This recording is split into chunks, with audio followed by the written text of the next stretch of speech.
आप लगातार ट्विटर पर लिख रहे हैं कांग्रेस के काले अध्याय की, और सारा डिटेल्स उसमें बता रहे कि कैसे क्या हुआ, किस आज की अगर बात करें, खासकर 1972 की आपने बात की कि किस तरीके से बांग्लादेश के साथ इन्होंने सेटलमेंट किया इंदिरा गांधी ने, और क्या हुआ, क्या कुछ है, क्या बताएंगे इसके बारे में थोड़ा डिटेल्स?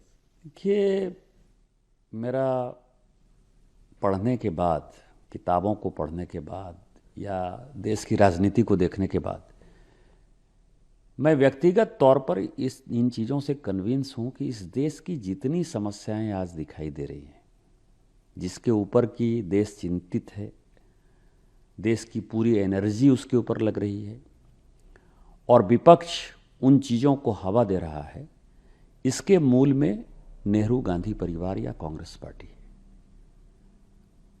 और उसके आधार पर मैंने एक सीरीज चालू किया, कांग्रेस का काला अध्याय। 17 तारीख से वो चालू हुआ है, 17 तारीख, 18 तारीख और आज 19 तारीख। अभी जो सबसे बड़ी समस्या है, जिस समस्या के कारण हम बिहार के लोग, झारखंड के लोग, बंगाल के लोग, असम के लोग, त्रिपुरा के लोग, इवन मुंबई, दिल्ली, गुजरात के लोग परेशान है, वो बांग्लादेशी घुसपैठिया है। लगभग 5 से 8 करोड़, हो सकता है 10 करोड़ भी हो, 10 करोड़ लोग बांग्लादेश से आ गए। हमारे यहाँ आदिवासी पॉपुलेशन जो 1951 की जनगणना के हिसाब से 45% हुआ करता था, आज संथालपुरना में वो 24-25% है, और मुसलमान की आबादी जो 9% थी वो 25-26% है। कोई रोजगार के साधन नहीं है। तो उसी के तह पे मैं गया कि आज 19 मार्च 1972 को इंदिरा गांधी जी और शेख मुजीबुर रहमान के बीच में एक समझौता हुआ, और उसमें एक गुप्त समझौता भी हुआ, जिसने कि बांग्लादेशी घुसपैठियों को, बांग्लादेश के नागरिकों को यहां आने के लिए फ्री हैंड दिया कांग्रेस ने। और कांग्रेस को लगा कि मुसलमान यदि आएंगे तो हमारा वोट बैंक होगा। और जब मैंने वोट डाला तो कई एक लोगों ने उसके ऊपर रिएक्शन किया कि ये गलत है, एक जनरल नॉर्मल जो है एग्रीमेंट है। तो मैंने आज दूसरा ट्वीट किया, जानबूझकर ट्वीट किया। ये 28 मार्च 1972 को ये एग्रीमेंट हुआ, हमारे यहाँ इंदिरा जी ने करवाया। ये ललित नारायण मिश्रा फॉरेन ट्रेड के मंत्री थे, और वहाँ से MR सिद्दीकी जो minister of trade and commerce थे।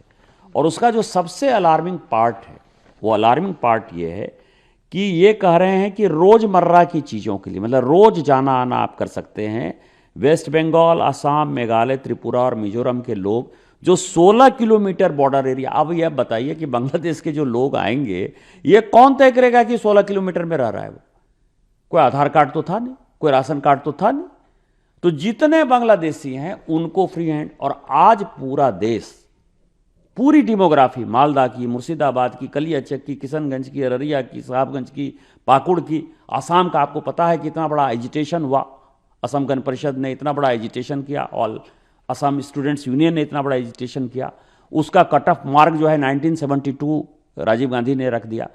आज पूरा देश जो बांग्लादेशी घुसपैठिया, जिसके लिए कि माननीय प्रधानमंत्री जी ने और माननीय गृह मंत्री जी ने एक कसम खा रखी है कि हर हालत में बांग्लादेशी घुसपैठियों को हटाएंगे, उसके पीछे कांग्रेस की ये वोट बैंक की पॉलिटिक्स थी। और उसने जो 1972 में समझौता किया, ये इससे ज़्यादा घटिया, अकल्पनीय, अविश्वसनीय और देश को दगा देने वाला कोई समझौता नहीं हो सकता। पूरा जो डिटेल्स दिया है, हिस्ट्री बताई, लेकिन अगर बात करें एक बहुत बड़ी समस्या घुसपैठियों की, चाहे SIR में भी हमने देखा कि बहुत सारे नाम कटे, और कहीं ना कहीं बात, चूंकि पश्चिम बंगाल इलेक्शन भी आ ही रही है तो पूछना जरूरी है।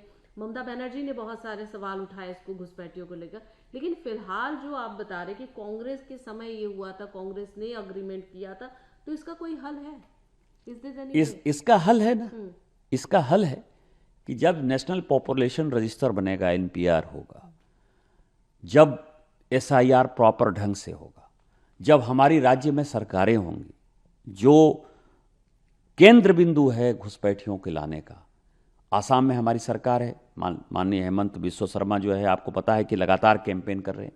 त्रिपुरा में जो है हम भी कैंपेन कर रहे हैं, और जो प्रद्युत बर्मन है, जो टिपरा मूवमेंट चला रहे हैं कि आदिवासियों की जनसंख्या घट रही है, त्रिपुरा में एक आंदोलन चल रहा है, हमारी सरकार के कारण उसका फायदा है। मेघालय और मिजोरम में भी किसी तरह से हम बॉर्डर फेंस करके कुछ हद तक कंट्रोल कर पा रहे हैं, आसाम के कारण उसका प्रभाव पड़ा है। लेकिन अभी तक हम जिस चीज़ों को नहीं देख रहे हैं वो पश्चिम बंगाल है। और ममता बनर्जी जो हैं, जो कि बांग्लादेशी घुसपैठियों के लिए जब हमारे साथ थी, यदि आप उनके पूरे भाषण को देखिए 4 से लेके 8 तक, पूरा का पूरा भाषण जो है उनका बांग्लादेशी घुसपैठियों के खिलाफ था।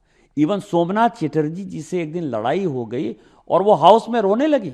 सीपीएम के सारे गुंडे जो है उनको मारने के लिए दौड़े, क्योंकि वो बांग्लादेशी घुसपैठिए के खिलाफ बोलती थी। लेकिन 2011 के बाद उनका एटीट्यूड पूरा बदल गया है। और जब हमारी सरकार बनेगी पश्चिम बंगाल में, तो ये जितने भी 8 से 10 करोड़ जितने भी बांग्लादेशी हैं उनको निकाल फेंकेंगे, उखाड़ फेंकेंगे। केवल एक पश्चिम बंगाल ही लूप होल्स है, जो मुझे लगता है इस चुनाव में जनता उसका फैसला कर देगी। तो आपको लगता है सर यही कहीं एक वजह रही है जिसको लेकर एसआईआर का विरोध हुआ है? लगातार एसआईआर 100% यही हुआ है। जो यहाँ के नागरिक हैं, मैंने तो कहा कि एसआईआर पर जो है, मेरे माँ पिताजी अब शहर में रहते हैं, मेरे पास रहते हैं, तो वो गांव में नहीं थे, तो उनका भी नाम एसआईआर में कट गया। हमको तो नहीं समस्या है। मैं अब कहूँ कि मेरे माँ पिताजी का नाम गांव में क्यों नहीं? अरे वोटर लिस्ट में नाम एक ही जगह होगा, जहाँ आप रहते हो वहीं रहते हैं, तो यहाँ के नागरिकों को क्या समस्या है? और यहाँ के कौन से ऐसे नागरिक हैं? बिहार में तो इलेक्शन हो गया ना, एक नागरिक बताए कि मेरा नाम एसआईआर में कट गया। लेकिन बांग्लादेशियों के पास चूंकि कोई कागज नहीं है, आप समझिए 70 साल का आदमी वो 2026 में कह रहा है कि मैं वोटर हूं, तो इलेक्शन कमीशन पूछेगा ना कि जब 18 साल यहां का चुनाव में वोट डालने का अधिकार दे दिया भारत सरकार ने, तो आप अभी तक क्या कर रहे थे? 18 साल से 70 साल तक 52 साल जो है आपने वोट नहीं डाला, अचानक 70 साल में आपको कैसे याद आ गया? वो बांग्लादेशी है, उसके पास कोई कागज नहीं है। तो एसआईआर का विरोध भी यही कारण है। लेकिन जो आज का महत्वपूर्ण विषय, वो महत्वपूर्ण विषय ये है कि 1972 में आपने क्या सोचकर ये एग्रीमेंट कर लिया? बांग्लादेशी को बसाने, घुसाने और देश के नागरिकों को परेशान करने का कौन सा मंसूबा कांग्रेस पहले भी? लग रहा है कोई जवाब आएगा इस विषय पर, क्योंकि ये जवाब बहुत आए, important और जवाब बहुत आए या ना आए, हमारा काम है संजय की तरह जनता के सामने सारी बातों को ले जाने का। लोकतंत्र में, प्रजातंत्र में जनता ही मालिक है।